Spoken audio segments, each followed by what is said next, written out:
கர்த்தருடைய பரிசுத்த நாமத்திற்கு மகிமை உண்டாவதாக.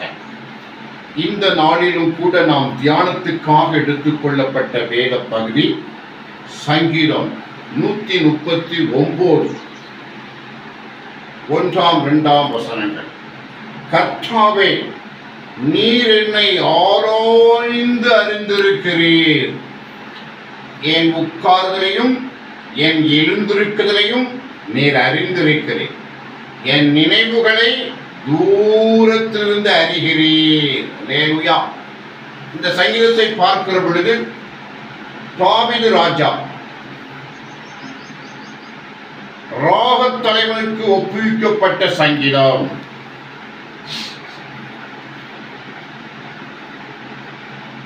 நாம் ஆண்டவர் நோக்கி அநேக நேரத்துல அங்கலாய்க்கிறோம். ஆண்டவர் என்னை பார்க்கவில்லை, ஆண்டவர் என்னை நேசிக்கவில்லை, ஆண்டவர் என்னை விசாரிக்கவில்லை, நான் தனித்து விடப்பட்டிருக்கிறேன். ஆனால் அங்கு வேதம் சொல்லுகிறது அப்படி அல்ல. நீர் என்னை ஆராய்ந்து அறிந்திருக்கிறீர். கர்த்தர் நம் ஒவ்வொருவரையும் ஆராய்ந்து அறிந்து வைத்திருக்கிறார்.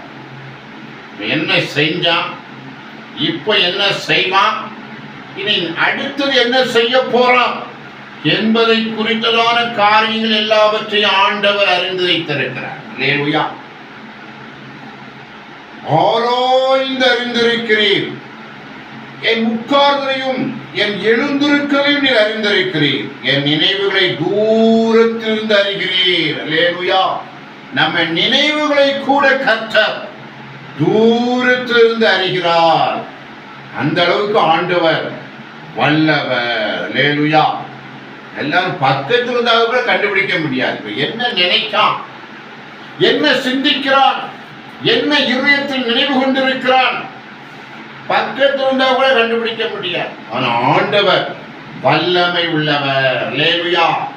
அவர் தூரத்திலிருந்து நம்ம நினைவுகளை அறிந்திருக்கிறார். நான் நடந்தாலும் படுத்திருந்தாலும் என்னை சூழ்ந்திருக்கிறீர். என் வழியெல்லாம் உமக்கு தெரியும். நான் நடந்தாலும் படுத்திருந்தாலும் என்னை சூழ்ந்திருக்கிறீர். அல்லேலூயா. நடக்கும் பொழுது, படுக்கும் பொழுது, 2 காரியங்கள் மனிதர்கள் செய்யக்கூடிய 2 காரியங்கள். ஒன்று நடப்பது, அடுத்து ஃபிளாட் ஆயிடும். அல்லேலூயா. படுத்துடணும். அப்போ உட்கார்தல், எல்லாவற்றையும் தேவன் சூழ்ந்திருக்கிற, நம்மை அறிந்திருக்கிற தேவன் நம்முடைய தேவன். அதனால நீங்க என்னை ஆண்டவர் விசாரிக்கல, என்னை பார்க்கல, என்னை விசாரித்து எனக்கு தேவைகளை சந்திக்கிறேன்னு சொல்லவே கூடாது. அல்லேலூயா. ஏன்னா ஆண்டவரை விட்டு தூரமா நம்ம போனோம்னா ஆண்டவர் வேண்டான்னு சொல்லிட்டு நம்ம இஷ்டத்துக்கு போவோம். ஆண்டவர் நம்ம கூட வர மாட்டார். அல்லேலூயா.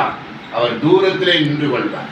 ஏன்னா நாம தான் அவர் கையை விட்டுட்டு நாம வேற இடத்துக்கு போயிட்டோம். அவரை நினைச்சுக்கிட்டு இருந்தோம், அவரை விட்டுட்டு பாவமான கிரியைகளை செய்வதற்கு போயிட்டாங்க. அல்லேலூயா. அதான் காரணம்.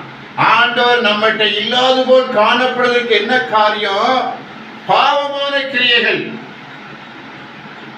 அவரை விட்டுட்டு நம்ம காரியத்துக்காக போற இடத்துல பாவம் சம்பவித்தது, அதை குறித்த உணர்வு இல்லை. அல்லேலூயா. அதனால நமக்கு ஒரு தனிமை உணர்வு வருகிறது. கர்த்தருக்கு ஸ்தோத்திரம். அப்ப எதிராளியாக பிசாசுவனாக தனித்து போகிற பொழுது அவன் நம்மை சுரண்டுகிறவனாக,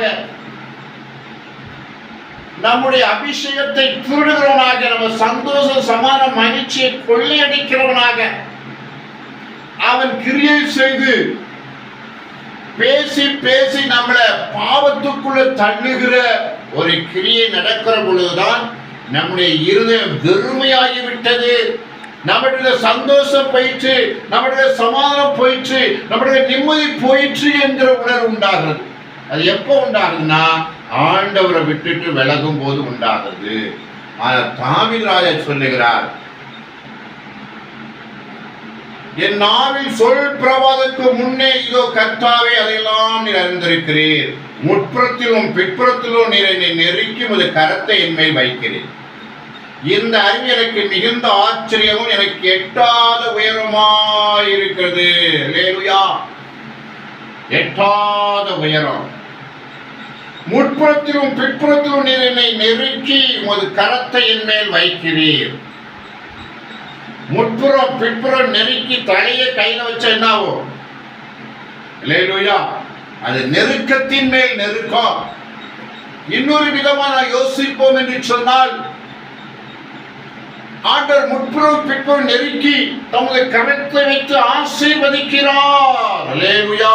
எப்போ? நம்ம ஆண்டவரை நோக்கி பார்க்கிற பொழுது. நியாயாதிபதி புத்தகத்துல 400 வருஷத்துக்கு மேல் நியாயாதிபதிகள் நாடாண்ட காலத்துல இஸ்ரவேல் ஜனங்கள் நெருக்கப்படுகிற பொழுது ஆண்டவரை நோக்கி முறையிட்டார்கள். ஆண்டவர் உதவி செய்தார். கொஞ்ச நாள் ஆண்டவரை சேவித்தார்கள்.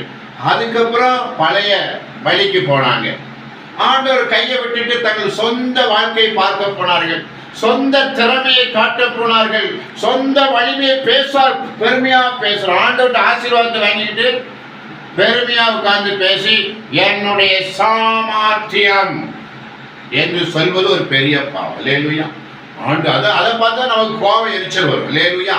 ஆண்டவர்கிட்ட நல்ல ஜெபம் பண்ணி எல்லாம் பிரயாசப்பட்டு எல்லாம் ஆசீர்வாதத்தை வாங்கி வச்சுக்கிட்டு, நான் இன்னார் தெரியுமா, நான் எப்படிப்பட்ட ஆள் தெரியுமா, இப்படி உட்கார்ந்து பேசுற காலத்துல தான் ஆண்டவர் போறார். பிறகு வெறுமையா ஆண்டியா திரும்பி வருது. அல்லேலூயா.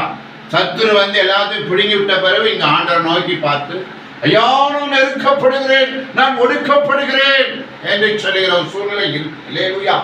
அப்ப இங்க தாவீது சொல்கிறான், முன்னும் பின்னும் என்னை நெருக்கி உமது கரத்தை என் மேல் வைக்கிறீர். இந்த கிரியை, இந்த கர்த்தருடைய கிரியை அவன் சொல்லுகிறான். இந்த அறிவு எனக்கு மிகுந்த ஆச்சரியம், எனக்கு எட்டாத உயரமாயிருக்கிறது. அல்லேலூயா. மிகுந்த ஆச்சரியம்.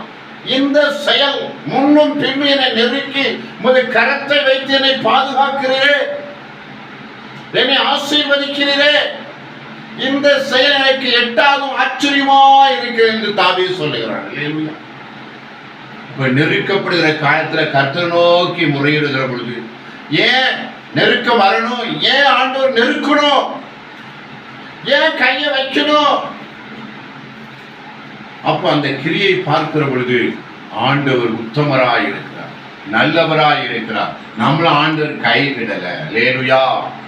கைவிடாம சோதனைக்கு தான் ஒப்பு கொடுக்கிறார், ஆனா கைவிடல. எப்ப சோதனைக்கு ஒப்பு கொடுக்கிறார்? நாம் அவர் கையை விட்டுட்டு நம்ம சொந்த கதையை பேசும் பொழுது அவர் நம்மளை கைவிடுகிறார். அல்லேலூயா. ஒவ்வொரு வார்த்தையிலும் ஆண்டவரை மகிமைப்படுத்துகிற வார்த்தையை விட்டுட்டு சொந்த பெருமையை பேசுகிற பொழுது ஆண்டவர் நம்மளை கைவிடுகிறார். அல்லேலூயா. கர்த்தருக்கு ஸ்தோத்திரம், ஸ்தோத்திரம், ஸ்தோத்திரம். Praise the Lord. உம்முடைய ஆவிக்கு மறைவாக எங்கே போவேன்? உம்முடைய சமூகத்தை விட்டு எங்கே ஓடுவேன்? நான் வானத்துக்கு ஏறினாலும் நீர் அங்கே இருக்கிறேன். நான் பாதாளத்தில் படுக்கை போட்டால் நீர் அங்கே இருக்கிறேன். நான் விடியற்காலில் செட்டை எடுத்து சமுத்திரத்தின் கடையாந்திரங்களை போய் தங்கினாலும் அங்கேயும் ஒரு கை என்னை நடத்தும், ஒரு வலது கரை என்னை நடத்தும். அல்லேலூயா. அப்போ தாவீது ஒரு கற்பனை பண்றார். நான் வானத்துக்கு போனாலும் அங்கே இருக்கிறேன், பாதாளத்துக்கு கூட அங்கே இருக்கிறேன், செட்டையை விரிச்சு போனாலும் அப்படி அங்கே இருக்கிறேன். நான் கடலெல்லாம் சமுத்திரத்தெல்லாம் தாண்டி கடையாந்திரம் போனாலும் அங்கேயும் கர்த்தருடைய கை என்ன நடக்கும். அப்ப எங்க போனாலும் ஆண்டவர் இருக்கிறார். அல்லேலூயா. நான் உன்னை விட்டு விலகும் இல்லை, உன்னை கை விடுவதும் இல்லை என்று கர்த்தர் சொல்லுகிறார். அல்லேலூயா. நம்ம எங்கேயாவது போய் ஒருவர் நான் நினைக்கிறேன், கர்த்தருக்கு ஸ்தோத்திரம், ஒரு ஆண்டவரை விட்டு தனியா போய் ஜாலியா இருக்கலான்னு சாத்தான் தூண்டி இருப்பான். அல்லேலூயா. இவன் தனியா போய் ஜாலியா இருக்கலாம் பார்த்தா அங்கேயும் ஆண்டவர் வந்துட்டார். அல்லேலூயா. ஜாலியா இருக்க கருத்தா இருக்கணும், ஆண்டவருக்கு பிரியமா இருக்கணும். நம்ம எல்லாத்தையும் உதறி தள்ளி விட்டு சங்கீதம் 2 சொல்லுகிறது, அவருடைய கட்டுகளை அவிழ்த்து போடுவோம் என்று சொல்லி ஆண்டவருடைய கட்டளைகளை மதிக்காத, அதன்படி செய்ய விரும்பாத ராஜாக்கள். ஏன் செய்யல? எதிரோட பிசாசிய உலகத்தின் இன்பத்தை காட்டி ஆண்டவர் வழியை விட்டு விலகி உலகத்தின் இன்பத்தை ருசி பார்த்து சுகபோகமா வாழலாம் அப்படி நினைச்ச ராஜாக்கள் அதை பார்த்தா எச்சரிக்கிறார். ஏன் கட்டளை இருக்கு, உபதேசம் இருக்கு, சட்டம் இருக்கு, உனக்கு மேல நான் இருக்கேன். ராஜாதி ராஜா, கர்த்தாதி கர்த்தா ஆண்டவர். லேலுயா, ராஜாக்களுக்கெல்லாம் தலைவர். நீ சுகபோகமா வாழ்ந்து கர்த்தரை விட்டுட்டு, கர்த்தரை குமாரனா இயேசு கிறிஸ்துவை விட்டுட்டு நீ சுகபோகமா வாழலாம் நினைச்சா அது நடக்காது. லேலுயா, பிரைஸ் தி லார்ட். அப்ப அப்படிப்பட்ட சூழ்நிலை, எங்கேயாவது போய் ஜாலியா இருக்கிறாங்க, நிம்மதியே இல்லை, எனக்கு சந்தோஷம் இல்லை, எனக்கு சமாதானம் இல்லை, நான் எங்கேயாவது போய் சந்தோஷமா இருக்க மாட்டேனா என்ற ஒரு நினைவு வருகிறது. ஆனா அது அப்படி இல்லை. வேறும் சொல்லுது, யாக்கோபு, ஒருவன் துன்பப்பட்டால் ஜெபம் பண்ண கடவன். லேலுயா, ஆவில களி கூறணும். எங்கே நீ போக வேண்டாம், ஆவில களி கூறணும். ஜெபம் பண்ணா உனக்கு களி கூறுதல் தேடி வரும். லேலுயா, உங்கள் துக்கம் சந்தோஷமாய் மாறும் என்று வேதம் சொல்லுகிறது. ஒருவன் துன்பப்பட்டால் ஜெபம் பண்ண கடை. எப்படி ஜெபம் பண்ணும்? துன்பம் போற வரைக்கும் ஜெபம் பண்ண. லேலுயா, துன்பம் போய் உங்களுக்குள் இன்பம் வரும் வரைக்கும் நீங்கள் ஜெபிக்க வேண்டும். ஒரு அபிஷேகம், ஒரு வல்லமை உங்களுக்கு கடந்து வந்து, ஒரு தீர்வு உங்களுக்கு வந்து, உங்கள் ஆத்துமாவை ஆறுதல்படுத்துகிற பொழுது, தேற்றுகிற பொழுது, சமாதானப்படுத்துகிற பொழுது உங்களுக்கு சந்தோஷம் உண்டாகும். லேலுயா, அநித்தியமான பாவ சந்தோஷத்தை தேடி ஆண்டவர்கிட்ட மறைஞ்சு வாழலாம்னு நம்ம நினைக்க கூடாது. லேலுயா, கர்த்தருக்கு ஸ்தோத்திரம். Praise the Lord.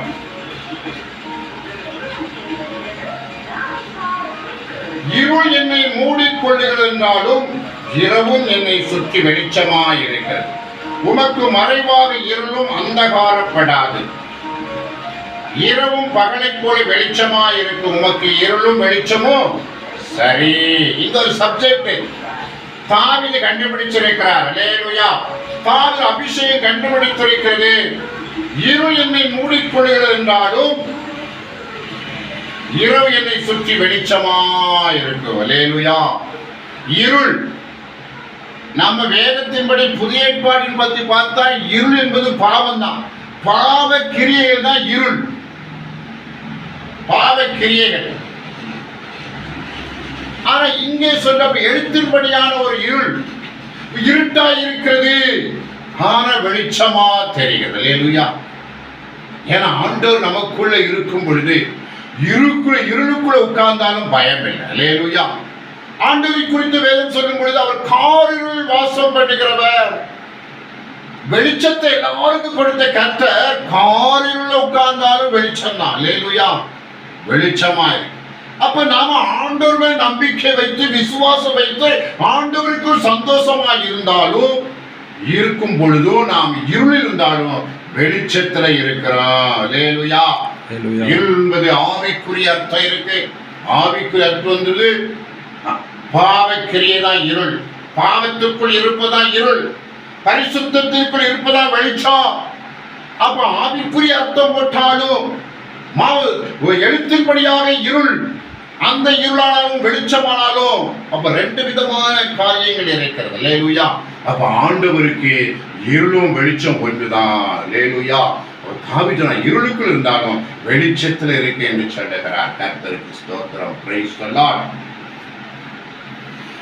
நீர் என் புண்ணியங்களை கை கொண்டிருக்கிறீர், என் தாயின் கற்பத்தில் என்னை காப்பாற்றினீர். அல்லேலூயா. அப்ப நம்ம உறுப்புகள் எல்லாம் உருவாகும் பொழுது, நம்முடைய உறுப்புகள் எல்லாம் நாம தாயின் கருவறையில உருவாகிறதுக்கு உறுப்புகள் எல்லாம் கர்த்தர் காப்பாற்றுகிறார். அல்லேலூயா. அதை கூட பார்க்கிறார். நம்மளாம் கற்பத்திலிருந்து வந்துட்டோம், வந்த பிறகு அந்த கற்பத்தை திரும்ப பார்க்கறது இல்லை. ஆனா தாவீது என்ன பண்றாரு? நான் கற்பத்தில் இருக்கும் பொழுது அந்த கரு, கை, காலு எல்லா உறுப்புகளும் இருக்கு. அந்த உறுப்புகளாம் உருவாகும் பொழுது கர்த்தர் எல்லா உறுப்புகளையும் காப்பாற்றி என்னை வழி நடத்தினார். அதனாலதான் பூமியில வாழ்ந்துட்டு இருக்கிறேன். அல்லேலூயா. நான் பிரமிக்கத்தக்க அதிசயமாக உண்டாக்கப்பட்டபடியால் உம்மை துதிப்பேன், உமது கிரியைகள் அதிசயமானவைகள், அது என் ஆத்துமாவுக்கு நன்றாய் தெரியும். அல்லேலூயா. நான் பிரம்மாண்ட விதமாக உண்டாக்கப்பட்டிருக்கிறேன், நான் ஆச்சரிய விதமாய் உண்டாக்கப்பட்டிருக்கிறேன் அப்படின்னு சொல்லி தன்னை குறித்து, தன்னுடைய சாயலை குறித்து, தன்னுடைய உருவத்தை குறித்து, தன்னுடைய சரீரத்தை குறித்து, ஆவியாத்மா சரீரத்தை குறித்து தாவீது இங்கே பெருமையாய் பேசுகிறதை பார்க்கிறோம். நான் பிரம்மாண்டமா உருவாக்கப்பட்டிருக்கிறேன். அல்லேலூயா. கர்த்தர் நம்மை உருவாக்கி இருக்கிறார். நான் உருவாக்கப்பட்ட ஒரு பாத்திரம், நான் உருவாக்கப்பட்ட ஒரு மனுஷன். ஆண்டவரால் நான் உருவாக்கப்பட்டிருக்கிறேன். ஆண்டவரால் உருவாக்கப்பட்டிருக்கிறேன். நான் உருவாக்கப்பட்ட ஒரு பொருள், நான் ஆண்டவரால் உருவாக்கப்பட்ட ஒரு பொருள் என்பதை மறக்க கூடாது. அல்லேலூயா. சிலவங்க பூமியில பிறந்தவன நாம தான் கடவுள் மாதிரி நினைச்சிட்டு செயல்பட ஆரம்பிக்கிறாங்க. தங்களை குறித்து நினைப்பதில்லை, மற்றவர்களை அக்யூஸ் பண்ணியே வாழ்கிறார்கள். அல்லேலூயா. அதனால எந்த பொருள் உன்னை நேசிப்பது போல பிறரை நேசி. நீ யாருன்னு தெரிஞ்சுக்கிட்டு மற்றவரை நேசி. அல்லேலூயா. நீ எப்படிப்பட்டவனாக இருக்க? ஆண்டவருடைய படைப்பாய் இருக்கிறாய், மற்றொரு ஆண்டவருடைய படைப்பாய் இருக்கிறான். அல்லேலூயா. அதை குறித்து கர்த்தரை துதிக்க வேண்டும். கர்த்தருக்கு ஸ்தோத்திரம். Praise the Lord.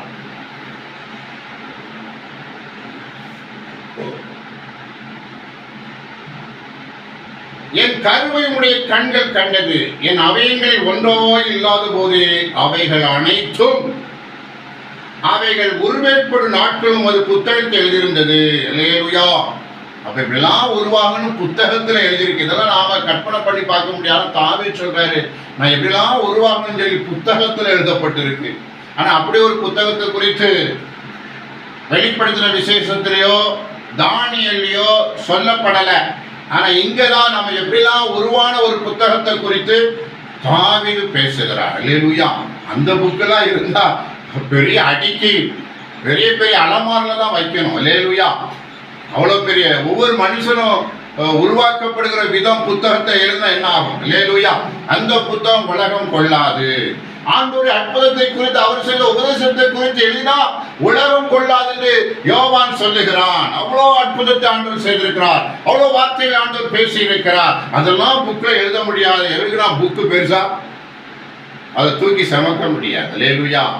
அதுபோல இப்படிப்பட்ட ஒரு கருத்தை இங்கே தாவீது வைக்கிறார். கர்த்தருக்கு ஸ்தோத்திரம். அடுத்து ஆலோசனை குறித்து பார்க்கிறோம். ஆண்டவர் எனக்கு ஆலோசனை கர்த்தராய் இருக்கிறார். ஆலோசனை கர்த்தர். ஏசாயா 9:6 குறித்து சொல்ல, ஆலோசனை கர்த்தர், நமக்கு ஆலோசனை கொடுக்கிற தேவன். அல்லேலூயா. அப்ப எப்படிப்பட்ட ஆலோசனை கொடுக்கிறார்? தேவனே, உங்கள் ஆலோசனை எனக்கு எத்தனை அருமையானவைகள், அவைகளின் தொகை எவ்வளவு அதிகம், அவை நான் எண்ணும் பொழுது மணலை பார்க்க அதிகமோ, நான் விழிக்கும் போது இன்னும் மண்டையிலே இருக்கிறேன். ஆலோசனை மனுஷனுக்கு தேவை.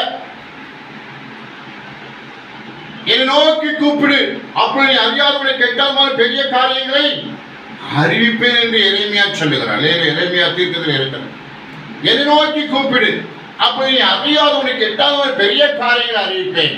அப்படி வாழ்க்கையின் எதிர்கால வாழ்க்கை, நிகழ்கிற வாழ்க்கை, நிறைவேறக்கூடிய திட்டங்கள், அதை குறித்தெல்லாம் ஆண்டவர்கிட்ட நம்ம விசாரிக்க வேண்டும், ஆலோசனை கேட்கணும். ஆண்டவர் ஆலோசனை கொடுக்கிறவர். அல்லேலூயா. அப்ப தாவீது வாழ்க்கையில் ஆலோசனை கொடுத்திருக்கிறார். அந்த ஆலோசனை எத்தனை அருமையானவைகள், அவையின் தொகை எவ்வளவா இருக்கிறது. அல்லேலூயா. அருமையான ஆலோசனை ஆண்டவர் கொடுக்கிறார். அது திரளான ஆலோசனை. பிறந்ததிலிருந்து இதுவரைக்கும் ஆண்டவர் நமக்கு ஆலோசனை கொடுத்து சரியான வழியை நடக்க செய்கிறார். குழப்பமான இடத்துல நம்ம போக முடியாது, குழப்பமான சூழ்நிலை நம்ம எங்கேயும் நகர முடியாது. அங்கேதான் இருக்கிற இடத்துல தான் இருக்கு. குழப்பம் வந்துட்டு எங்கேயும் போக முடியாது. அல்லேலூயா. ஒரு சமாதானம் இல்லை, எங்கேயும் போக முடியாது. அங்கே நாம இருந்த இடத்துல தான் இருக்கணும். ஆனா கர்த்தருடைய ஆலோசனை வெளிப்படும் பொழுது அதை செய்யக்கூடிய தைரியம் நமக்கு வருகிறது. அது கடற்கரை மலை பார்க்கிறோம் அதிகமா இருக்கிறது. என பிறந்ததிலிருந்து அவர் வளர்ந்தது வரைக்கும், ஆண்டவர் வாழ்ந்தது வரைக்கும் ஆண்டவருடைய ஆலோசனை எனக்கு அருமையா இருந்தது. அல்லேலூயா. ஆண்டவர் நமக்கு ஆலோசனை கொடுக்கிறார். ஜெபம் பண்ணும்போது ஆலோசனை வரும், சும்மா வராது. அல்லேலூயா. கர்த்தருடைய பிள்ளைகள் ஒரு காரியத்துக்காக ஜெபிச்சுட்டே இருக்கும்போது உங்களுக்கு ஆலோசனை ஆண்டவர் கொடுப்பார். அல்லேலூயா. அதை செய்யக்கூடிய திராணியை ஆண்டவர் கொடுப்பார். ஆலோசனையில் வல்லவர். அல்லேலூயா. செயலில் மகத்துவம் உள்ளவர். செயல்படுகிற தேவன். முதல்ல ஆலோசனை, அடுத்தது செயல்பாடு. அல்லேலூயா. கர்த்தருக்கு ஸ்தோத்திரம். பிரைஸ். செயல்பாடு ரொம்ப முக்கியம். ஆலோசனை மட்டும் நோட்டில் எழுதிட்டு இருக்க கூடாது, அதை செயல்படுத்த வேண்டும். அதற்கு என்ன செய்ய வேண்டும்? அல்லேலூயா. கர்த்தருக்கு ஸ்தோத்திரம். அடுத்து துன்மார்க்கனை குறித்து சொல்லுகிறார். 18-19 தேவனே நீ துன்மார்க்கனை அழித்தீரானால் நலமாயிருக்கும். இரத்த பிரியரே நீங்கள் என்னை விட்டு அகன்று போங்கள். அவர்கள் உம்மை குறித்து துன்மார்க்கமாய் பேசுகிறார்கள். உம்முடைய சத்துருக்கள் உமது நாமத்தை வீணாய் வழங்குகிறார்கள். கர்த்தாவை உம்மை பகைக்கிறவை நான் பகையாமலும் உமக்கு விரோதமாய் எழும்பொருளை அருவருக்காமல் இருப்பேனோ? முழு பகையாய் அவர்களை பகைக்கிறேன். அவர்கள் எனக்கு பகைஞராக எண்ணுகிறேன். தேவனே என்னை ஆராய்ந்து என் இதயத்தை அறிந்து கொள்ளும். என்னை சோதித்து என் சிந்தனை அறிந்து கொள்ளும். கர்த்தருக்கு ஸ்தோத்திரம். அப்ப பகைஞர்கள் இருக்கிறார்கள், எதிரிகள் இருக்கிறார்கள். பேதுரு சொல்லும் பொழுது எதிராளியாகிய பிசாசானவன். அல்லேலூயா. எதிராளியாகிய பிசாசன் எவனை விழுங்காண்டு வகைதோடி சுற்றி திரிகிறான். அப்ப இந்த எதிராளியாகிய பிசாசானவன் நமக்கு ஒரு மனிதனை எதிரியாக மாற்றுகிறார். இல்லையா? யாரை எதிரியா மாற்றலாம் அப்படின்னு சொல்லி அவன் திட்டமிட்டு எதிரியாய் மாற்றுகிறான். யாக்கோபுடைய குடும்பத்தில் பார்க்கும்போது யோசேப்புக்கு விரோதமாய் மற்ற சகோதரர்கள் எதிரியா மாறிட்டாங்க. எதிரி, மற்ற சகோதரன் எதிரி. ஏன்னா கிணத்துல போடவும் அவனை கொல்லவும் அவங்க துணிஞ்சிட்டாங்க. அல்லேலூயா. இதை விட வேற என்ன இருக்கு? கிணத்துல போடுறாங்க, கொலை செய்ய கூட ஆயத்தமா இருக்காங்க. அந்த அளவுக்கு எதிரி யோசேப்புடைய வாழ்க்கையில, யாக்கோபு குடும்பத்தில் நடந்த ஒரு சம்பவம். எதிரியை சாத்தான் உருவாக்குகிறான். அப்ப எதிரியை உருவாக்குறவன் சாத்தான். அல்லேலூயா. நம்ம எதிரி, வேதம் சொல்லிய எதிரி சாத்தான். அவனுடைய ஏஜெண்டுகள், தீயாவிகள் நம்மளை கண்காணித்துக் கொண்டிருக்கிறது. எப்படின்னா விலத்தள்ளலாம் அப்படின்னு சொல்லி அவை செயல்பட்டு கொண்டிருக்கிறது. பரிசுத்த அப்போஸ்தலர் பவுல் கூட சத்துருவின் சாத்தானின் தூதன் என்னை முள்போல கொட்டுகிறான், அதற்கு வேதனையாய் இருக்கிறது என்று முறையிட்ட போது, என் கிருபை உனக்கு போதும், உன் பலவீனத்தில் என் பலன் பூரணமாயிருக்கும். அந்த ஆவி கொட்டத்தான் செய்யும். நீ ஏன் பலத்துல இருக்கு? எப்படி இருக்கணும்? ஏன் பலத்துல நீ இரு அப்படி ஆண்டவர். அப்ப எதிரி இருக்கிறான். இப்ப எதிரி ரெண்டு விதமா இருக்க. ஒன்று சாத்தான் எதிரி, சாத்தான் ஏற்படுத்துகிற மனிதர்கள் இன்னொரு எதிரி. அல்லேலூயா. அவர்கள் எதிரான கிரியை செய்யும் பொழுது நாம ஞானமாய் நடந்து கொள்ளணும். வேதம் சொல்லுகிறது அப்படிப்பட்ட சூழ்நிலை, அப்படிப்பட்ட கிரியைகளை சொல்லி ஆண்டவர்கிட்ட ஜெபம் பண்ணணும். அல்லேலூயா. இப்ப எதிரி தேசத்துல சுவிசேஷம் அறிவிக்கப்படாதபடிக்கு எதிரியாக ஒரு சில கட்சிகள் எழும்பி கிரியை செய்கிறது. அவர்கள் சர்ச்சைகளை மூடுகிறார்கள், அவர்கள் ஊழியக்காரரை அடிக்கிறார்கள், அவர்கள் சிறையில் தள்ளுகிறார்கள். நீங்கள் இருக்கவே கூடாது, வாழவே கூடாது என்று இருக்கு. அவர்கள் எதிரிகள். அல்லேலூயா. அவர்களை நேசிக்கிறது வேறு. அவர்களை முழு பகையால் நான் பகைக்கிறேன். அல்லேலூயா. இப்படிப்பட்டவர்கள் முழு பகையால் நான் பகைக்கிறேன் என்று சொல்லி இங்கே வேதத்தில் தானே சொல்லுகிறான். அல்லேலூயா. அப்ப எதிரிகள் எப்படிப்பட்டவர்கள், அவர் எப்படி சமாளிக்கணும், என்ன செய்யணும்னு சொல்லி வேதத்தில் சொல்லப்பட்டு. அல்லேலூயா. அப்போ ஆண்டவர்கிட்ட முறையிட்டு நாம செய்ய வேண்டிய கடமைகளை செய்யணும். அல்லேலூயா. அல்லேலூயா. கர்த்தருக்கு ஸ்தோத்திரம். உள்ள நாட்களை பார்த்து எதிரி வந்துகிட்டே இருக்கிறான். மறுபடியும் எதிரி வரான். அதோ தேவ சுத்தமோ என்றல்ல, எதிரியை நீ பகைக்கணும். அவன் எதிர்த்து வராதபடிக்கு, தேவ ராஜ்யத்திற்குள்ள வராதபடிக்கு அவரை பகைத்து முறியடிக்க வேண்டும். அதை செய்யணும். அல்லேலூயா. அதை கூட செய்ய எனக்கு திராணி இல்லை, எனக்கு புத்தி இல்லைன்னு சொல்லக்கூடாது. கர்த்தருக்கு ஸ்தோத்திரம். Praise the Lord. அடுத்த கடைசி 2 வசனங்கள். தேவனே என்னை ஆராய்ந்து என் இதயத்தை அறிந்து கொள்ளும், என்னை சோதித்து என் சிந்தனைகளை அறிந்து கொள்ளும். என் இருதயத்தை அறிந்து கொள்ளும், என் சிந்தனைகளை அறிந்து கொள்ளும். ஆண்டவரே, இதை ஆளுகை செய்யும். அறிந்து கொள்வது மாத்திரம், அறிந்து கொள்வதா என்ன பிரயோஜனம் இருக்கு? ஆண்டவரே, என்னுடைய இருதயத்தை ஆராய்ந்து பாரு, சிந்தையை ஆராய்ந்து பாரும். அதுல நல்லது இருக்கணும். என் சிந்தனை நல்ல சிந்தனையா இருக்கணும். என் இருதயம் நல்ல இருதயமா இருக்கணும். நினைவுகள் நல்ல இருதயமா இருக்கணும். நல்ல சிந்தனையா இருக்கணும். நல்ல வாயின் வார்த்தைகள் இருக்கணும். கர்த்தருக்கு ஸ்தோத்திரம். வேதனை உண்டாக்கும் வழி என்னிடத்தில் உண்டோ என்று பார்த்து நித்திய வழியிலே என்னை நடத்தும். அல்லேலூயா. இவ்வளவு காரியத்தை நாம சொல்லி ஆண்டவர்கிட்ட ஜெபம் பண்ண தாவீது, வேதனை உண்டாக்கும் வழி உண்டோ என்று பாரு. நான் ஏதாவது வேதனைப்படுத்துறேன்னா, என் கையின் கிரியையினாலே, என் செயல்பாட்டினாலே, என் வாயினாலே, என் இதயத்தினாலே, என் சிந்தையினாலே உமக்கு விரோதமாய் பேசுகிறனா, இல்ல ஜனங்களுக்கு விரோதமாய் கிரியை செய்கிறனா, என்னுடைய கடமையை நான் செய்யாமல் இருக்கிறனா, செய்யக்கூடியதை செய்யாமல் செய்யத்தகாதவை செய்கிறனா, ஆண்டவரே உம்மை வேதனைப்படுத்த வழி உண்டோ என்று பார்த்து நித்திய வழியில் என்ன நடத்தும். அல்லேலூயா. இவ்வளோ காரியத்தை ஆண்டவரை குறித்து பேசிட்டு கடைசியில் அவருக்கு ஒரு திருப்தி இல்லை. எப்படிப்பட்ட சூழ்நிலை இருக்கு? எவ்வளவோ, ஏன்னா நம்ம ஒரு வாழ்நாள் 24 மணி நேரத்துக்கு மெஜாரிட்டி ஆஃப் த டைம், ஒவ்வொரு நாளும் 60% மேல நாம ஆண்டவரோடு உறவாடணும். அப்படின்னாதான் நமக்கு திருப்தி ஓரளவுக்கு வரும். அல்லேலூயா. சில போராட சத்துருப்பர் அதிகமா இருந்தா 24 மணி நேரம் காணாது, 48 மணி நேரம் எங்களுக்கு வேண்டும். அல்லேலூயா. ஆண்டவரே, இன்று விடியவே கூடாது, நான் இரவெல்லாம் உங்களுடைய சமுத்திரை காத்திருக்க வேண்டும். எனக்கு திருப்தி இல்லை. எனக்கு அடுத்த நாள் நான் வெற்றியுள்ள வாழ்க்கை வாழ்வேன் என்று சொல்லி எனக்கு திருப்தி இல்லை. எனக்கு 24 மணி நேரம் இல்லை, ஒரு நாளைக்கு 48 மணி நேரமாய் மாற்றி தரணும். இல்லை, விடியவே கூடாது. அல்லேலூயா. கர்த்தருக்கு ஸ்தோத்திரம். நான் இரவெல்லாம் செபிக்கிறோம், உம்மிட்ட திருப்தியாக இருக்கணும். அப்ப தாவீதுக்கு தெரிந்திருக்கு, உம்மை வேதனைப்படுத்தும் வழி உண்டோ என்று ஆராய்ந்து நித்திய வழியில நடத்தும். அல்லேலூயா. அப்போ ஒவ்வொரு நாளும் நம்ம செபிக்க வேண்டிய ஜெபம் நித்திய வழியில, பரிசுத்தமான வழியில, ஆண்டவருக்கு பிரியமான வழியில என்ன நடத்தும் என்று சொல்லுகிற அந்த ஜெபம் நம்ம ஒவ்வொருக்கும் தேவை. ஏன்னா நம்ம பரலோகத்துல இல்ல, பூமியில எதிராளியோட போராடி கொண்டிருக்கிறோம். கண்ணுக்கு தெரிகிற எதிராளி இருக்கலாம், ஆனா கண்ணுக்கு தெரியாம ரகசியமாய் கிரியை செய்கிற பிசாசின் தந்திரத்தை அறிந்து அதை ஆண்டவரை சொல்லி முறியடித்து நித்திய வழியிலே கர்த்தாவை நடத்தும் என்று சொல்லி 2 எதிரிகளையும் சமாளித்து ஜெயமடைக்க வேண்டும். கர்த்தர் தாமே இந்த வசனத்தை ஆசீர்வதித்து பலன் தருவாராக. ஆமென், ஆமென், ஆமென்.